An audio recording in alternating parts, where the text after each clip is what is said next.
Hello, isang mapagpalang araw po muli sa aking mga viewers, followers at subscriber. Ngayon po ay magluluto po ako ng sariwang flatfish. Kung baga tawagin namin dito is torbot. Yan, pakita ko sa inyo kung gaano kalaki ito aking iihawin nito. So, ito po siya. So, torbot. Yan.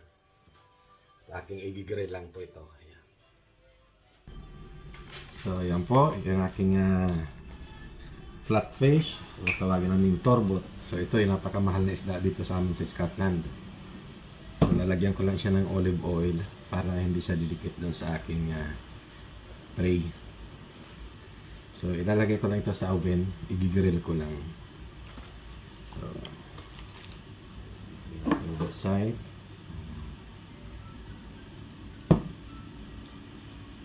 Para mas makapit yung aking panimpla.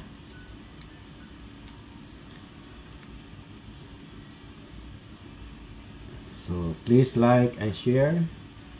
Subscribe sa aking YouTube channel, Shiptor, para lagi kayong updated sa aking mga video na aking ipopost.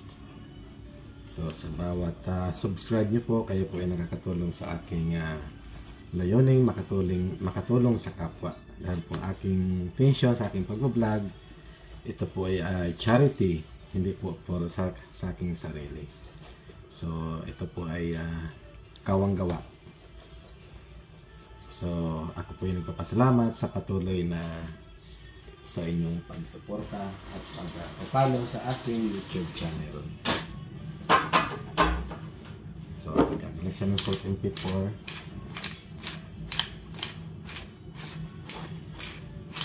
So, simple lang ito. Gigawin ko lang siya. So, minsan kinakain lang namin ito. Walang ito lang, parang appetizer na. Papakin lang. So ito po ay kinukuha namin doon sa Puerto. May mga kaibigan kami ditong fisherman. Tapos dadayo lang kami doon. Mga 3 hours drive. Tapos sulit naman kasi pagbalik namin dito sa bahay, talagang marami kaming dala. Pang matagalan.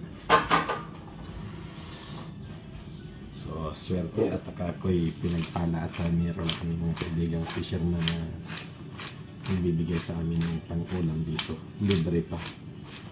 So, pag nakapunta ko ng Puerto, kung marami akong nakukuha, so mga nakukonsume ko yan at mga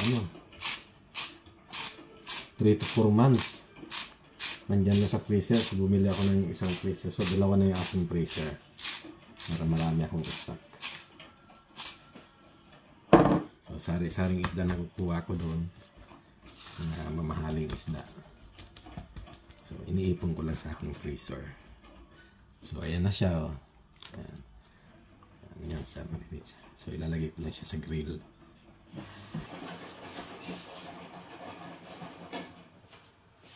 So, atin i-grill ngayon ang aking flatfish. O yung aking torbot.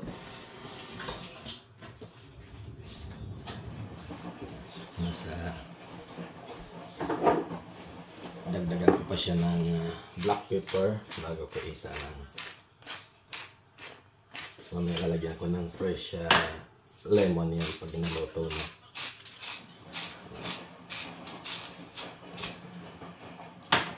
Yan, ready na. Pagat natin.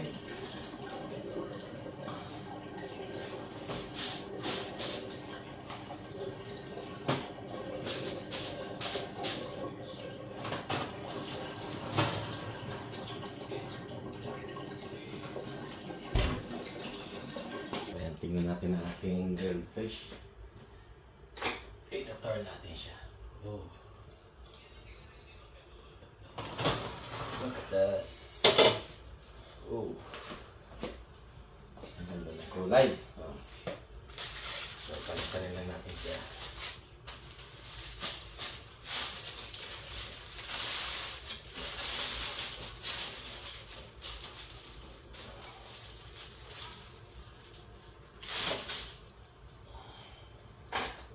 Balik ulit natin para maluto ng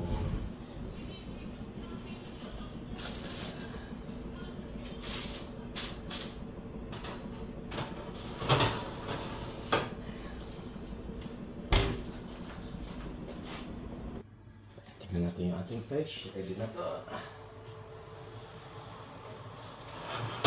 Oh, wow. Ito na.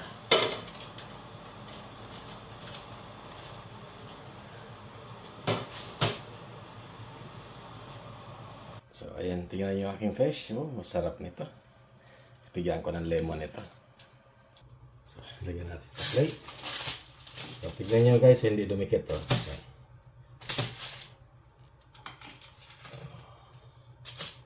Kasi meron din ako ginamit na pang teflon ng sapin. So, hindi siya dumidikit. Bigyan natin ng fresh lemon. Ayan, ganda ito. Sarap.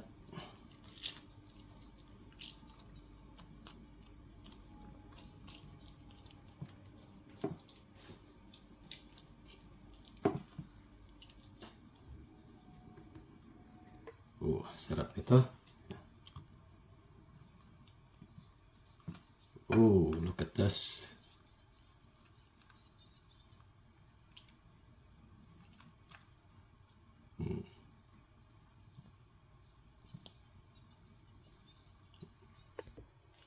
So, ito na yung aking grilled fish. Yeah?